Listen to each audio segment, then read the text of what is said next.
On today's episode of Finding Big Fin, Parrot 2Cam follows unknown angler to the tailwaters of William Harsha Lake in southwest Ohio. Alright, here we are. It's May the 24th, I think. We're at East Fork. The spillway, as it comes out of the dam, they just turned the spigot off, I think yesterday, so it's back down to normal. We'll see if we can catch some fish. I think they call this the baby bass version of a plastic shad on a weighted jig hook. I think that's a 1/8 ounce. I think it's too small to be a 1/4 ounce. Ow, shoot. That sucked. Supposed to hook the fish, not my hand. I think it's low 80s. Not a cloud in the sky today. See that little backspin area I just cast it in?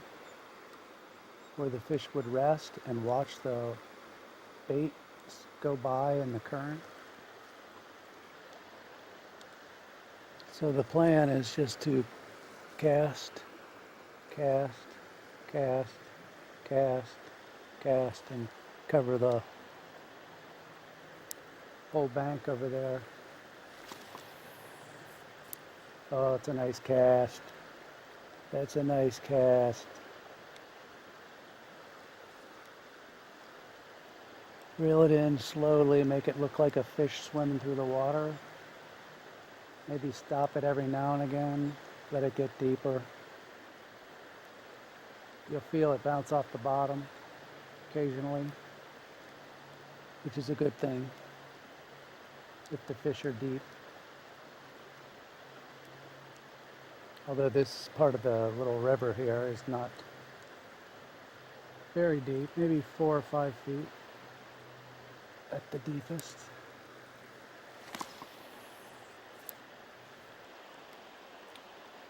The fish I tend to catch here are rock bass or red-eye bass, smallmouth, bluegill.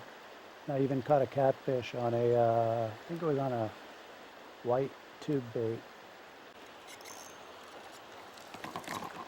Here we go. I think that one came back for it. Ah, darn it. Rock bass.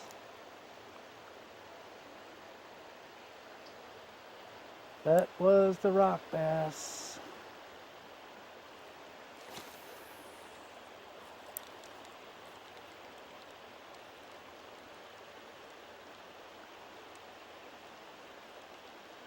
Another nibble. Whoa, that's decent. I got him hooked pretty good.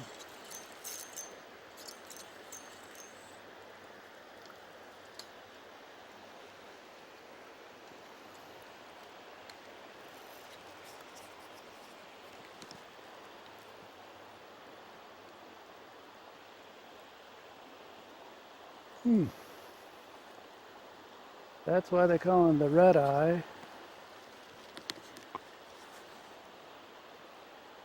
Some people call them the rock bass. They're pretty cool, stubby little fish. I think they're more of the bluegill family. That's fun.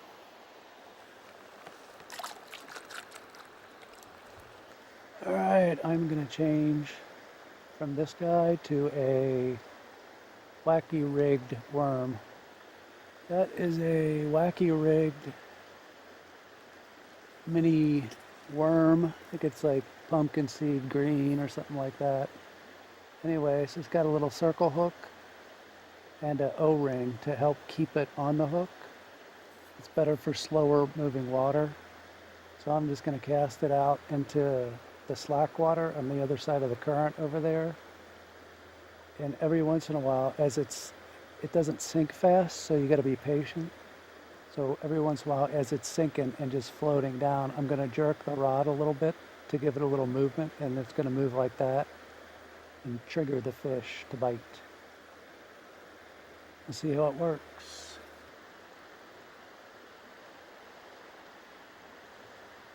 You got to be patient with this kind. It's not like a spinnerbait or some other kind of jig where you have a lot of reeling and bouncing. This is just letting it float in the current or near the current and just bouncing it occasionally to give it some life. This time I'm going to give it slack and let it drift down the current kind of on its own. Twitching it every once in a while. There we go.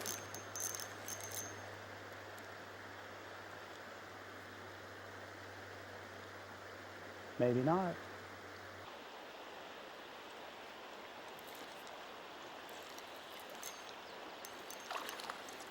What have we got here?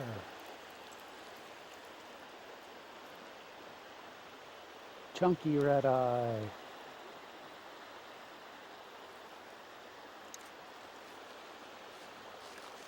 He's nice.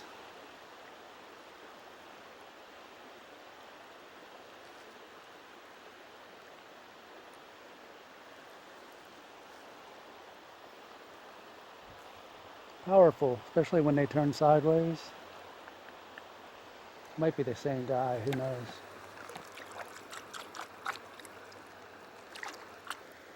All right, so we've got one red eye on the baby bass colored shad. We've got one on the wacky rig. Now I'm going to change to a tube with a weighted jig head. All right, here's the tube with the weighted jig head. It's actually inside here. These tubes are hollow. This one, I don't know what it's called. Some kind of combo green, flake, brownish. Anyway, the hook's right here. It helps it become more weedless. But when the fish bites down, it'll poke through the flimsy little tube. And this I'm going to be bouncing kind of near or on the bottom. If there's any saugers in here, those are the ones. Kind of looks like a little walleye with a nice mouth of teeth. They tend to hug the bottom and go after these kind of baits. So smallmouth do too. Maybe a red eye. We'll see what happens. So I cast it over here, about 5 feet from the bank, and I'm just kind of bouncing it as it floats in the current. I'm bouncing it every few seconds. Give it some life.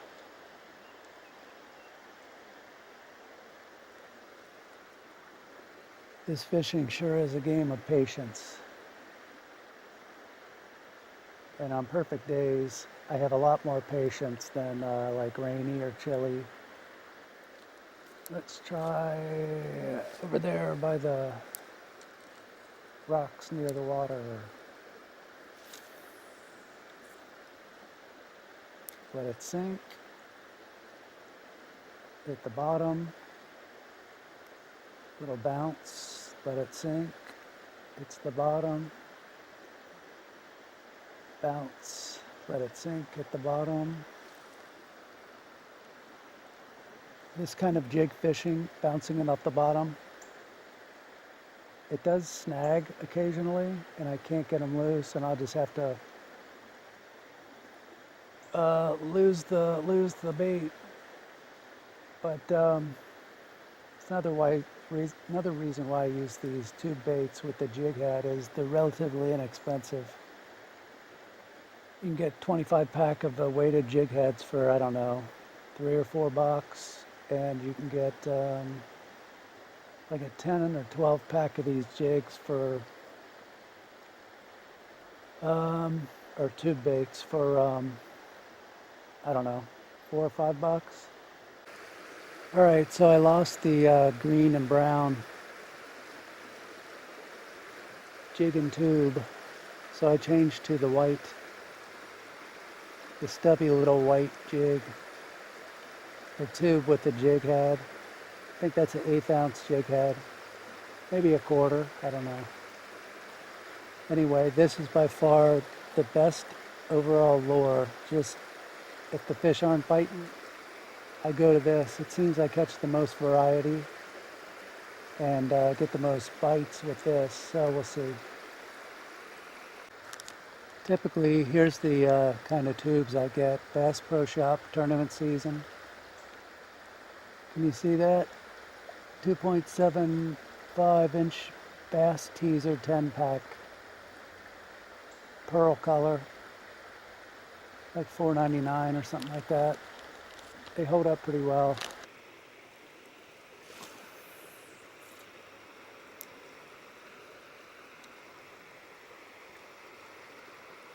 Let it sink to the bottom. Bounce it every once in a while.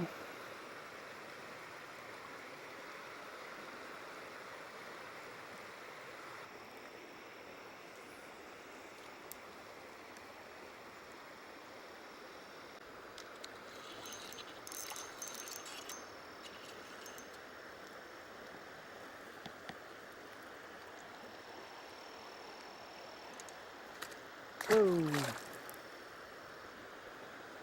Quick release red eye.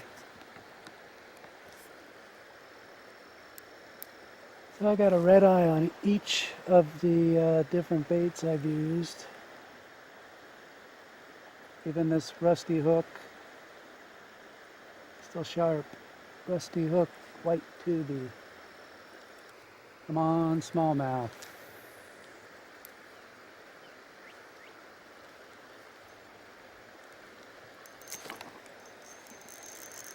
There's something. Can I set the hook enough times? Ah, shoot. Another little red eye. That hook's sharp enough. I don't know what's up with that. Alrighty. I just lost my white tube bait. Got snagged. I'm going to change to this. I usually don't buy these just because I lose a lot of stuff, but I bought a few of these. When me and Mitch were out here, he was taking photos and he wanted to have some cool lures to take photos of. So this is a Rapala Husky Jerk suspending rattling little stick bait. Balance neutral, meaning it's not going to sink to the bottom, which is a good thing. I don't want to snag it. We'll see how this does.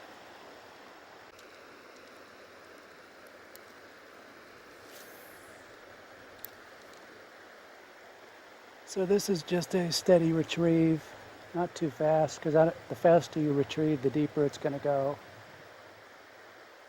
So this is suspending, so when you stop, it's just going to kind of stay where it is. It's not going to float direct or immediately to the top. It's going to kind of stay a couple feet under, I guess.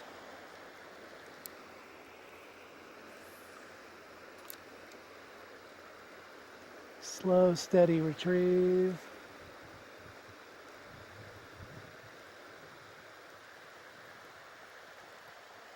All right, we're gonna go up there.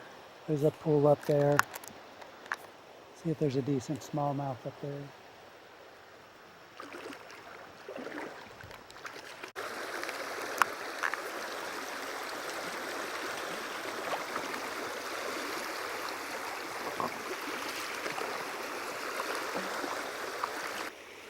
All right, this looks good. Probably 3 or 4 feet deep. Maybe 5 or 6 in the middle. Here we go.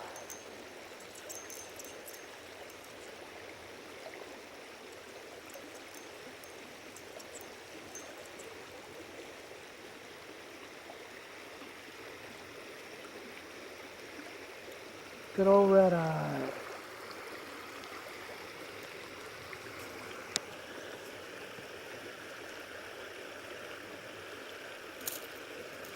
Another reason I'm not a huge fan of these multi-hook jobbers. I don't want to end up wearing them.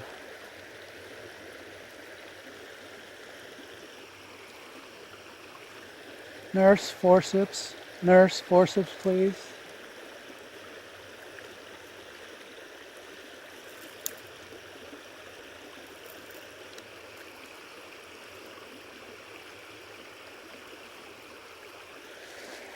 Little guy, he was hungry.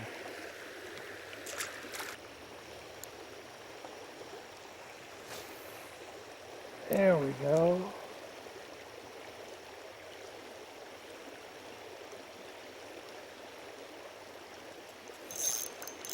That's better.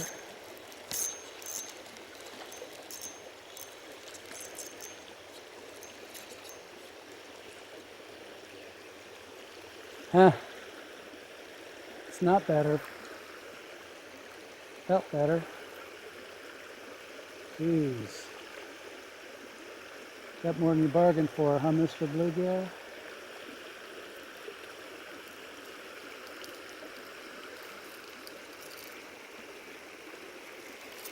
Alright, go ahead and close up the wound, nurse.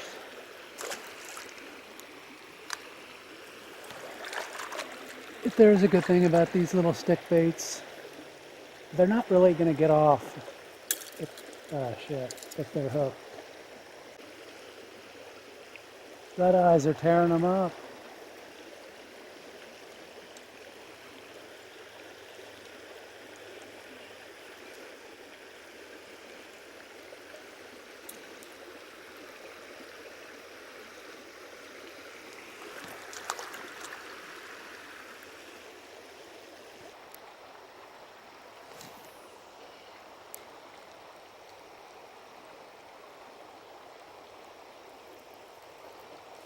There we go. Hi, little bluegill.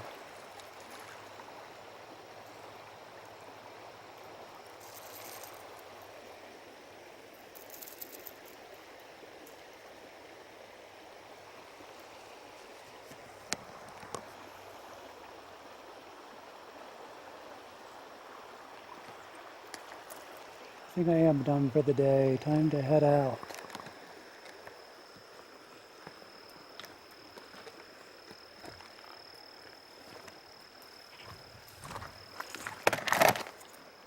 Oops, watch your head there, cameraman. Jeez, oh, jeez. Parrot toucan almost took a dive. Steep walk out of here. Alright, what did I learn today? I learned that I could use a stick bait and not lose it, and actually catch some fish.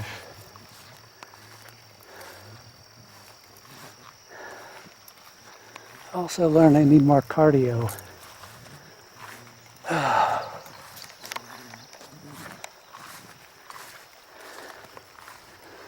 Parrot toucan, good job today. I think you got every fish that I caught.